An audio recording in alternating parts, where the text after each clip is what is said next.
What's up, everybody, and welcome to the Cover Band Confidential podcast, the podcast for cover band musicians and band leaders to find a better way. Here in Atlanta, Georgia, this is Adam Johnson. Here in Greensboro, North Carolina, this is Dan Ray. How's your week going, Dan? You know, it's interesting, up and down. Not a lot of music happening. I do have a great gig on Friday I'm really looking forward to, and I want to just put a pin in that and come back to it later in the episode. Okay.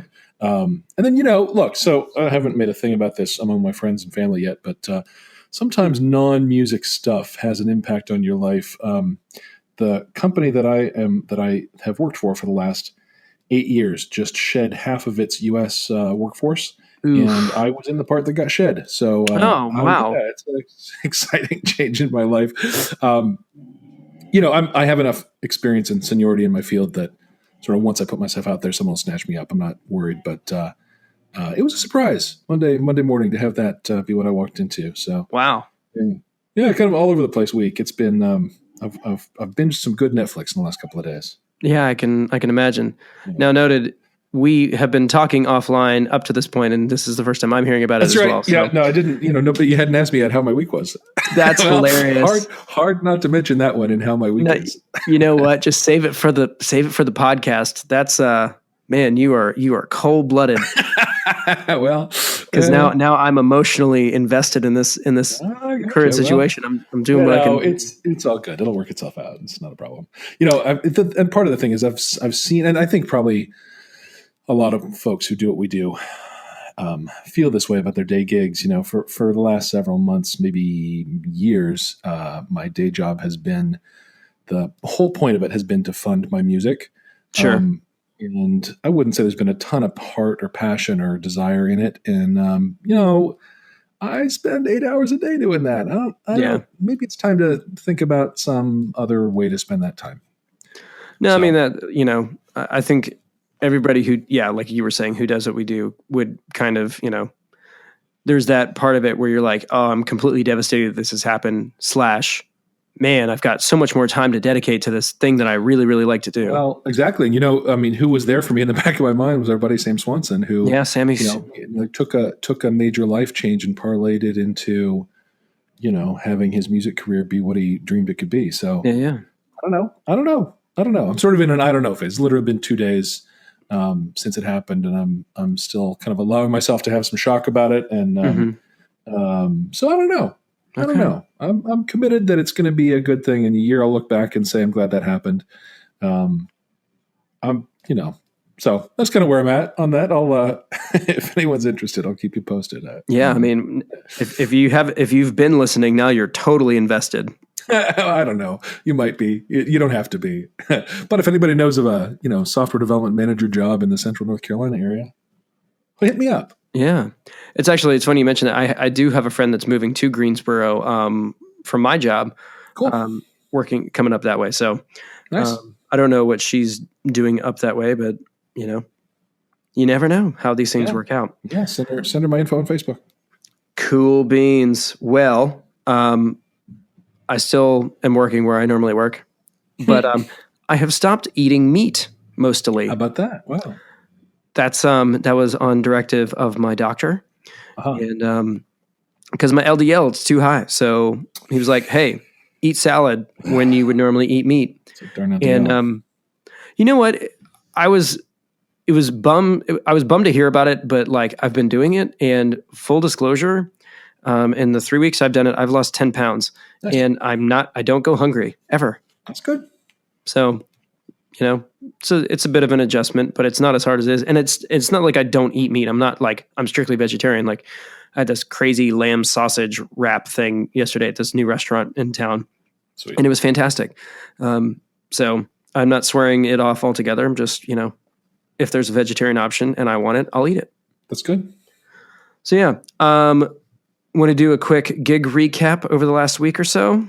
Sure. I have not played over the last week or so. Fantastic. Well, then it's my turn. Yeah. So this past Saturday, we were invited to do, it was kind of a weird situation. Now, this was a gig master's gig. And I know that most people are, not really vibing on gig masters, but this was a full price, full production gig that we got via Gig Masters. That's great. and production was top notch, and the event was interesting, and they paid for local radio spots. You know, the morning rock jock from our town came and introduced us and hung out, and I'd met him before doing some other events and stuff, but it was, I mean, they put their weight behind this event, and it was pretty fun. Cool. One of the things that, you know, it was kind of weird because it was at a marina. So, but it wasn't like a situation where you're playing at a lake resort or something like that. It was literally, the stage was pointing at the water. Mm. So if you wanted to watch our show, you had to be on a boat. And so we played, you know, to, I don't know how many people, it was like 40, 50 boats. And it was kind of like performing in a bit of a vacuum, because you're like, hey, how's it going out there? And like, you'd hear like a woo from like 300 yards away, which I guess is good. Everybody having a good time. Whoa. But it was super interesting because, you know, it was this huge line array with like full production. But when we got there, we rolled up with our splitter snake and all of that stuff. And the guy who ran the rig looked at what we had and looked at what he had. And he was like, you can just plug into we'll just plug the main outputs into that and that'll be it. Yeah. I was like, for real? He's like, yeah. So, you know, it was basically like a normal gig. Like we didn't even sound check. Like we ran through 4 or 5 songs, you know, but I adjusted nothing, except it was running through like, I don't know, 40,000 watts instead of 4. Nice. Our front of house guy was through the roof. He was so stoked. I'm sure. Was he working the sliders for the front of house? Yeah. Yeah. And that's something we typically, we let people know about ahead of time. You know, he's been with us so long now, and he knows our set so well, mm-hmm. that, you know, and most people, if you tell them what you're walking in with and that you've got a front of the house guy, they're like, perfect. Yeah. He was actually kind of bummed. He was like, can I help? 'Cause I gotta be here and I'm already making, you know, what I'm making for my day rate. So, you know, he helped set up mics for the drums. Like he was eager to, you know, to set up and do something. So, and he helped set up some DCAs and show our guy how he runs everything through, you know, the sub aux. And actually we are reconfiguring our front of house setup, based on what he suggested. So it was valuable for us and also valuable for our front of house guy, because he learned a few tricks, from a guy who, you know, knows a bit more than he does and has a bigger rig. Cool. We also found out that the rate that he charges for the size of that rig is like nothing. Really? And we will more than likely be hiring him for bigger events, because it would be crazy not to. That's great. So it was super valuable, even if it was kind of a weird gig and we were playing to a couple of people. The other weird thing that happened was, we always end with "Don't Stop Believin'." Mm-hmm. It's, you know, that's our signature deal. And halfway into the second verse, we blew the generator. Ooh. And not like it shorted out or whatever, like we fried it. Oh. It was destroyed. And people wanted to hear, and there was literally nothing we could do. Yeah. But because there were a bunch of boats, like next thing I know, I hear "Don't Stop Believin'" on like 20 different like boat PA systems blaring back at us. Nice. It was fun. And it was, you know, it was like a 20-minute loadout. We were home before 11. It was pretty beautiful. That's great. Happy about that. Yeah. Was it hot? No, that was the other weird thing about this. So we were on the lake, so we were getting a nice breeze. And you know how it is in the South in the summer, where, you know, rainstorms kind of blow through, and you're kind of at the mercy of Mother Nature. And yeah. You know, we were looking at the radar all night long, and we kept seeing stuff would come in and would kind of blow around the lake. So it never really came. But what happened was that this storm kind of blew through all around us, and it lowered the temperature about 20 degrees. That's great. But it never rained. So it went from being 96 to 76 with like a 70 mile per hour, like a 70 degree breeze coming off the lake all night. Cool. So it was, you know, a July 7th gig in, you know, north of Atlanta, and it was like 70 degrees with like a heavy breeze. It was beautiful. Nice. I mean, it couldn't have been any nicer. And, you know, speaking of which, you know, we've got a road gig this weekend up north of Knoxville, and the projected temperature for our start time is 93 degrees, right. With no breeze. Right. So, you take the good, you take the bad. You take them both, and there you have the facts of life. There you have it. It's a beautiful, beautiful story. And we're excited about this upcoming gig. This is one that we've done before. And, people come out, like, we actually have fans in this place, which is hilarious because we only go there, maybe once a year. And they're like, when are you coming back? It's like, I don't know. But they treat us really well, and it's the full deal with hotel rooms and full hospitality, and they roll the red carpet out, and they'll be, if it's like every other year, it'll be 2,000 to 3,000 people, and they're there to see us, not to see a band, but to see us, which is super cool. Yeah, that's really cool. So, very excited about that coming up. And I don't know if you can hear, but I'm still kind of snotty. I ran through my antibiotics and then started feeling worse. So, it'll be an interesting challenge. Sure. For sure. So, we're talking about getting our front of house rig dialed in, and how, we've got our in-ears kind of set up, and, we don't even have to sound check anymore. How is the transition from wedges to in-ears going for you?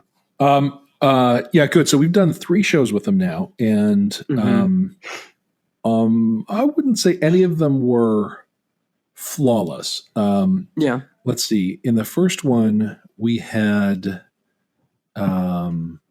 it was pretty good, actually. The first one was not bad. And as those of you who listened to the episode where I talked about how I'm setting them up, it's just the 2 of us in the front.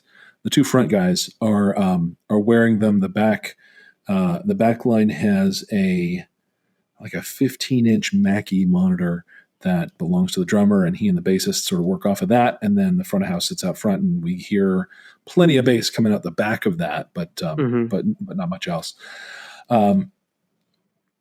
And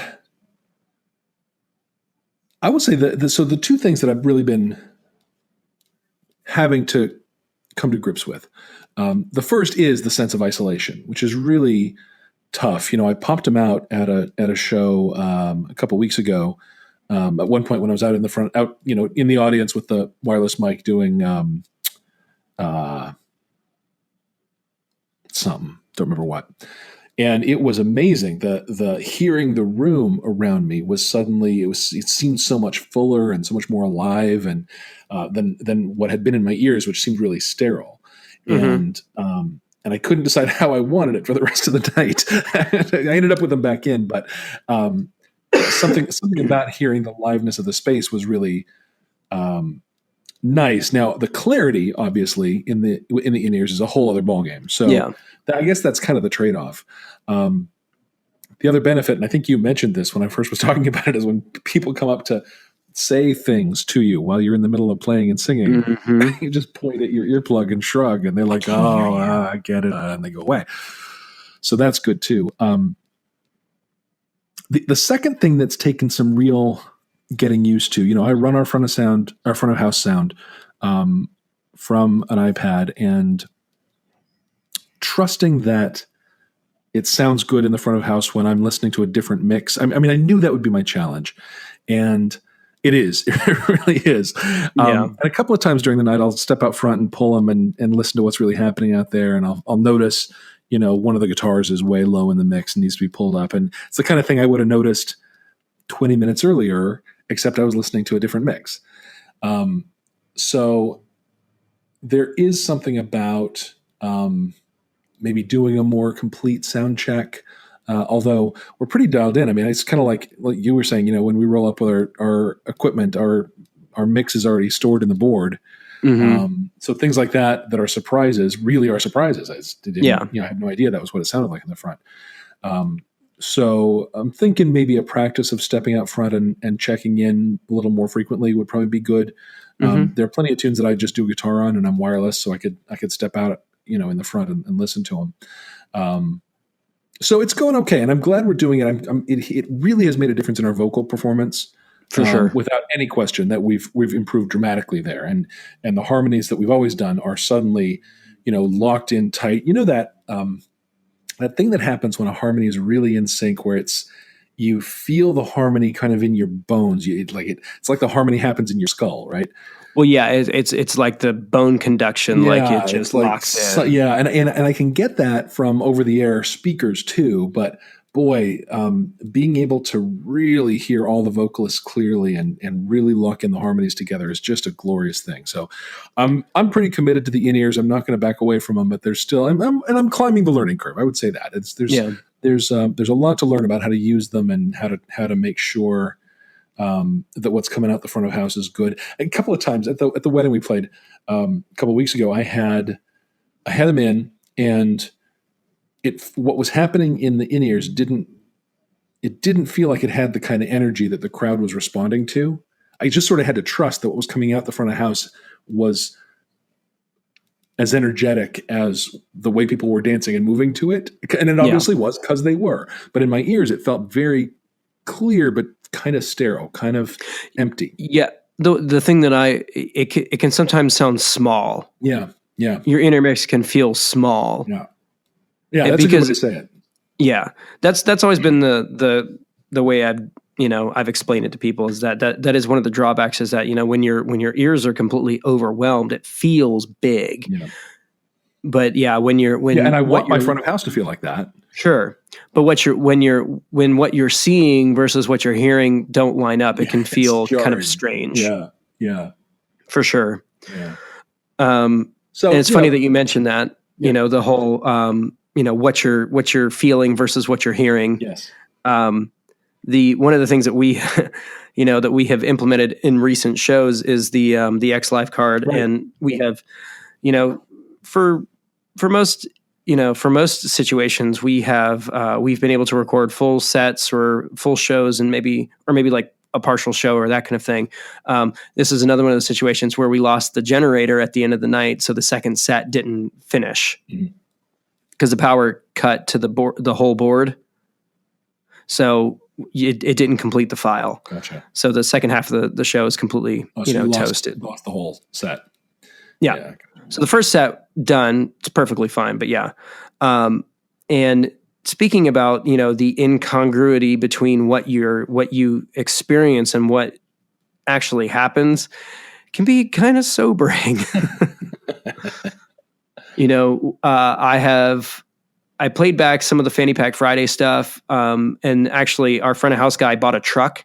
So he has all of our stuff now, and he's about to pick up our PA, and I'm about to just completely just cry tears of joy because I don't have to load the PA anymore. Nice. But what I heard, just when you're feeding off the energy of the crowd, you're really trying to give them a good performance. But when you're putting on a good show, you're not always, giving your best performance musically. So, you're giving a lot of energy off, and you're making, stage moves, and you're kind of, doing what you're doing. But, when you're just listening, you take that visual component completely out of the equation, and you're just hearing it for what it is. And you're like, Now the people, again, it's a perfect testament of, what people see versus what they hear. It's kind of an even split. And if you can put on a good show, the imperfections kind of fall to the wayside. And that, I feel like that's a great testament, because the crowd was, completely on our side and was completely with it from the first drop. So, and again, as critical of a listener as I am, I'm so entrenched in the details. The experience that the audience had was not anywhere close to, the critical, cringy ear that, I was experiencing on my end. So this is interesting. So would you say that your experience of the night, experientially, your feel of the night and the feel of the audience,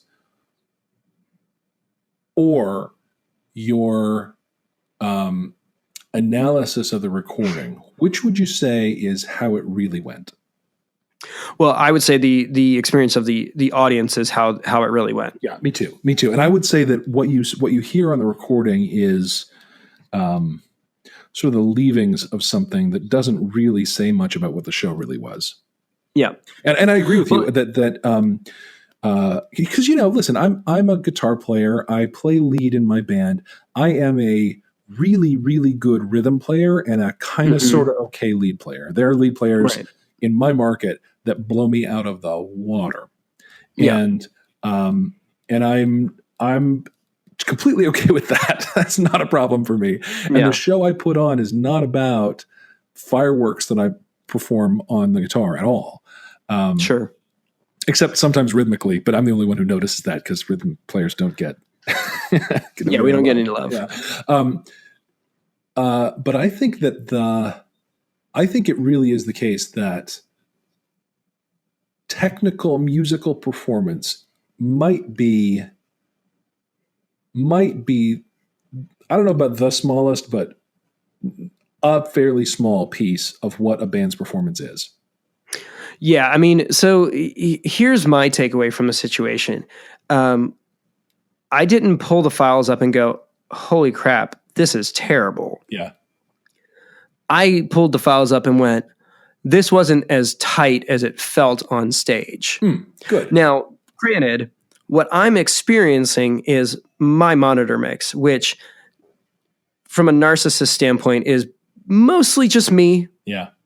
And I felt me was pretty okay. But there was stuff that I missed. And again, it's not stuff that you notice until you have, it's completely filtered. Yeah. It's filtered through, the lack of any sort of visual cues. But here's the real crux of the situation.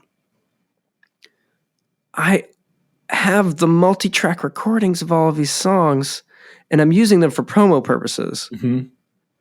And everything was recorded to a click. Yep. Using modeled amps that I have in my laptop.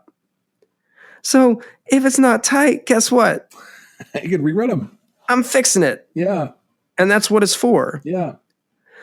But it was just an interesting exercise in the whole process to go back and go, oh, but again, for me, it's more a matter of, I'm a picky listener regardless. Well, especially when it's you're listening to. Oh yeah. Yeah. I'm not my biggest fan. I am my most vocal critic. None of us ever are. Yeah. And that doesn't mean that I don't, I can acknowledge that, when things are good, and I felt like the night was good, but, there were things that could have been better. Sure. But that's the point of recording every single show. You take good recordings and you take good moments, and then that's what you use. Yeah. Yeah. Yeah. I think it's possible for self-criticism to be it can be either really healthy or really unhealthy. And I think it's, there are those of us who, can take sucking and put it to really good use. Yeah. I actually really love sucking. It actually really motivates me. And there are plenty of people, and I, maybe there's a threshold. I think there have been times that I've sucked so bad it was like, well, I'm not doing that again. But I think as a performer and as somebody who's committed to elevating ourselves and honing our craft, and everyone listening to this podcast is in this boat. You want to get really, you want to get a good, useful relationship with sucking. Yeah.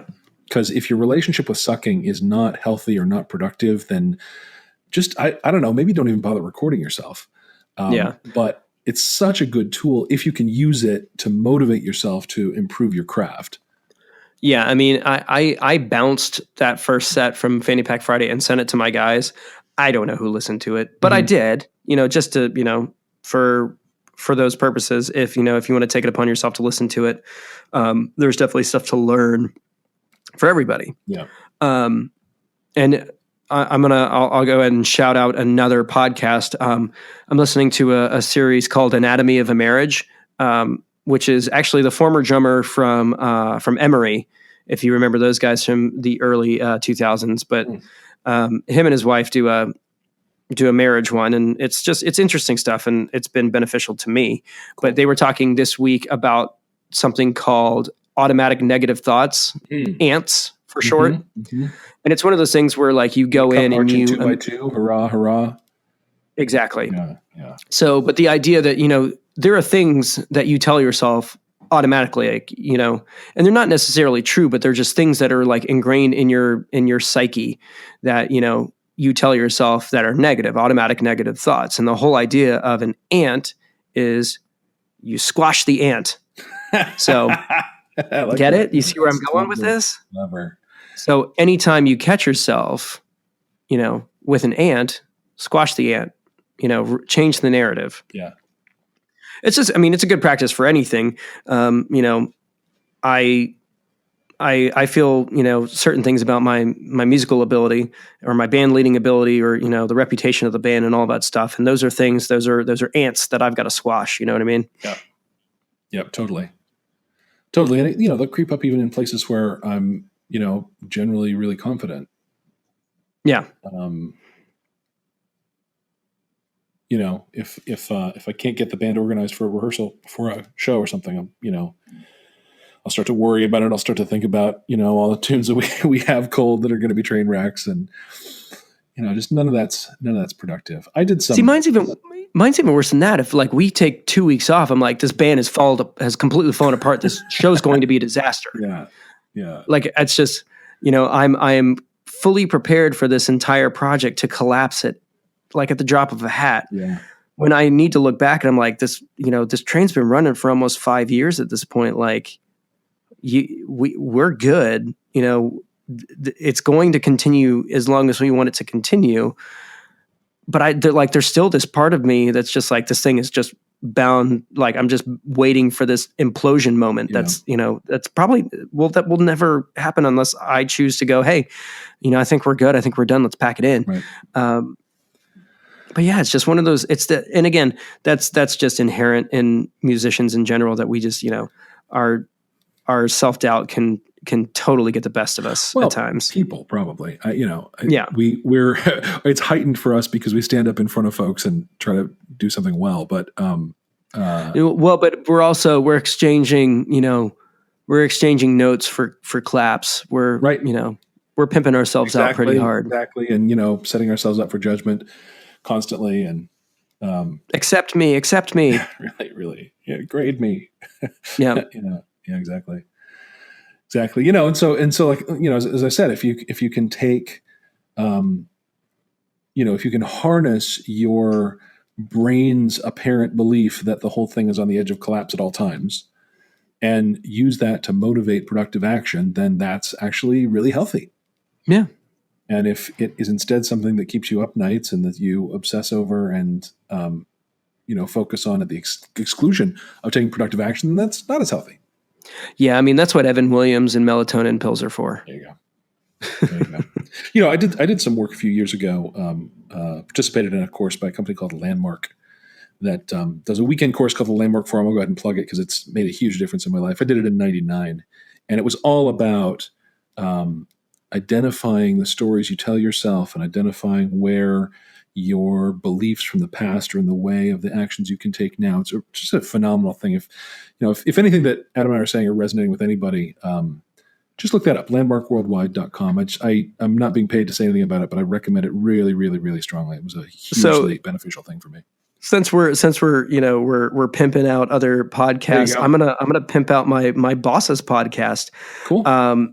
So I work for an organization run by a guy named Andy Stanley, and he has a leadership podcast that's really phenomenal. But he's in the middle of a series that's about self-leadership. And the whole kind of general starting point for his conversation is, I have been the sole participant in every bad decision I've ever made. Yeah. And just kind of like, we think about all of the stupid mistakes we've made, and we didn't just these things didn't just happen to us. Like, we were the masterminds of these things. Right. So he's got this great 3-part series that he's doing right now about self-leadership that is super interesting. That's cool. And if you don't know who Andy Stanley is, he might be on TV in your market after SNL. He does that from time to time. So cool. But yeah, he's a good guy. Okay. I like him as a boss. Very good. So very good. I love liking people as a boss. Maybe I'll find a boss to like before too long here. Hey man, fingers crossed. Yep. Listen, I got one last thing I want to talk about. Yep. So we are playing on Friday night the 13th, Friday the 13th, Ooh. at a place called Sawmill 2.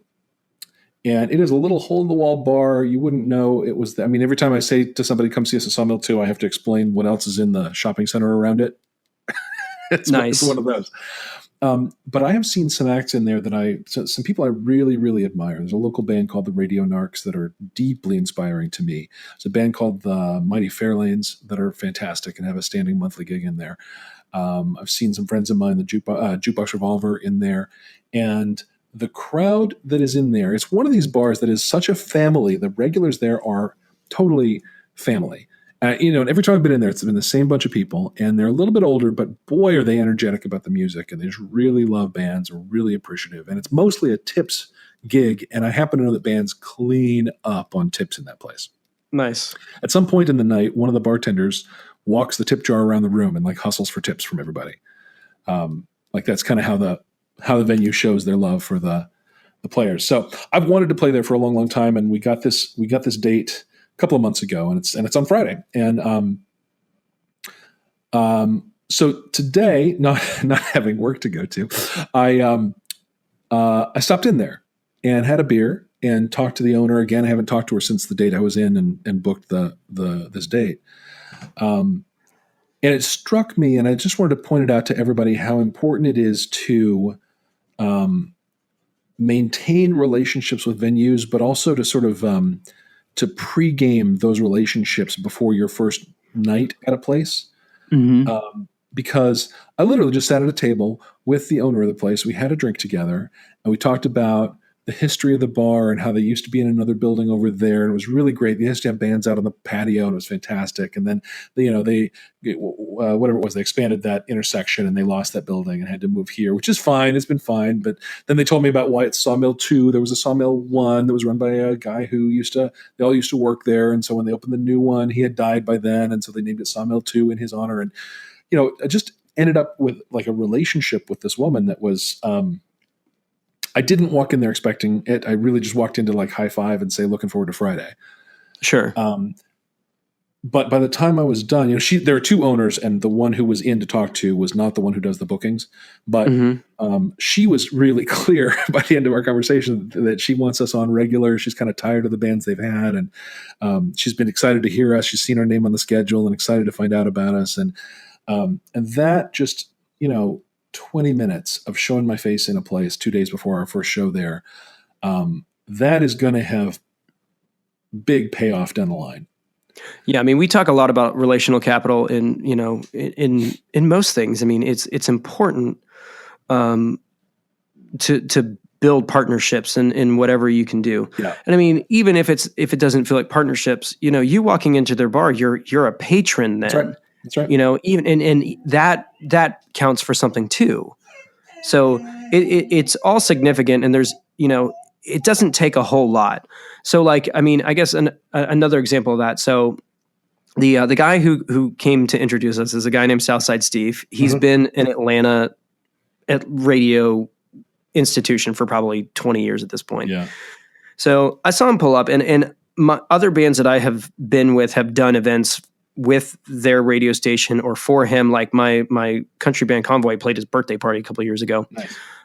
And the first thing I did, he had a Miller Lite in his hand, and I walked up and I grabbed one of our koozies and a set of sunglasses. I said, you can't be walking around with a warm beer. And I handed him that, and I handed him the sunglasses, and he's like, these are immediately going on right now. And it's funny because, they had paid for radio spots, but I've gotten word from other people that they won't shut up about us on the radio because, he's got a morning show, every single morning on the biggest rock station in the city. Yeah. And he has mentioned us multiple times since then. Yeah. He's got 4 hours of air to fill or something. Exactly. Yeah. So, it was just one of those things where it's I gave him $2 worth of swag. Right. And it's weird because our website traffic is up. We've gotten inquiries. Our inquiries are up. Those things are quantifiable and measurable. And the return on my investment has been pretty significant so far. Yeah. Like we will probably close three more gigs, some of them in 2019 this week. Yeah, that's great. That are directly or indirectly related to this one event that we did, and this, the goodwill that we, were fostering. Yeah. Yeah. And it's all just because you were a good partner and you fostered that relationship, and and then you deliver. You get on stage and you deliver. Yep. And let's not forget, you still have to deliver. That is important. Yeah. I think, we still deal with a lot of guys that are like, I don't understand why, I can't get bigger gigs, or I can't do this and I can't do that. It's like, well, there's some of this that's in your control and some of it that isn't. But like, if your band's not good, like, that's that. Yeah. I mean, earlier we said, the musical performance is not the biggest part, and I stand by that, but there's a floor that you must be above. Yes. Yeah. And if you don't know what it is, then you need to find out. Yeah. Yeah. You might not be above it. Yep. So you were worried about this being a short episode. This really hasn't been much shorter than what we. I think it's all good. It's all good. Yeah. Come up. Sometimes we come in. We come in with a solid game plan, or we have questions that have been submitted to the email account, and you can always email us at coverbandconfidential@gmail.com. We do answer those. We answer them pretty regularly. And it's funny, on the podcast tip, another podcast I listen to that is much more heavily downloaded than ours was trying to do audience submissions, and they got really pissed off because one guy got 2 questions, and it was because he was the only person who asked. So, we're not the only ones who aren't getting, massive amounts of input. But sometimes we just come in and we just shoot from the hip. And today was one of those days. We kind of been talking about it this week a little off and on, like, hey, what are we going to talk about? And, an idea will come up here or come up there. Yep. So we just kind of did a grab bag episode. It's a bit of a grab bag, but also, there's always good information to glean off of, your personal experience and stuff that you've, this is a constantly evolving, always learning, always changing environment. So we appreciate everybody continuing to tune in and listen to us rattle on about things. The only thing I'm rattling, or that's rattling around in my head right now, is trying to justify getting some original artwork done. I don't know do you know who Patrick Nagel is? No. Do you know the cover of Duran Duran's Rio album? Oh, I'm sure I do. I can't quite pull it to mind. It's like the sexy 80s lady. Yeah, 80s lady. It's like an it's drawn. It's like an illustration. Yeah, sure. Yeah. And those sexy 80s ladies with like the white skin and the black hair. Totally. That's like, well, Patrick Nagel is the artist who does that. And I found a guy on Fiverr. Who does that kind of stuff, and I've been back and forth with him. I was like, well, what would you charge for a 5-person deal as opposed to just individual portraits? And so it's hovering around $100, and I'm like, do I want to spend $100 on that? I have not decided, but I'll tell you, I spent $75 on the design and illustration for my Abe figure, and man, do I feel like that's paid for itself. Yeah, I feel like that was a hugely good investment. And I mean, if it isn't, then I'm out. Yeah, like at $100. How bad is that? Too, but we've turned him into a 10-foot puppet. I actually have a Sculpey figure of him here on my desk that my wife made. I mean, Abe's been around, and he's on every one of my posters. He's recognizable. He's doing the job of a brand character. So yeah, I feel like that piece of custom art was well worth it. Good stuff. Well, cool. Why don't we cut this right off at 40 minutes? I think the grab bag is empty. Guys, thanks again for your support. If I yelled at you in the Cover Band Central boards this week, I'm sorry. I definitely got bent out of shape on a couple of topics. We are active members in a bunch of the cover band communities, and if you're listening to this podcast and I flamed you, I didn't mean it. Sometimes we just we get rubbed the wrong way. I want your band to succeed, and I want you to do well. That's really what we want to do. We want to help you go further faster, more than anything else. Yep. So that'll do it for us this week. Here in Atlanta, Georgia, I am Adam Johnson. I'm Dan Ray from Greensboro, North Carolina. You've been listening to the Cover Band Confidential Podcast, episode 16. Have a good week.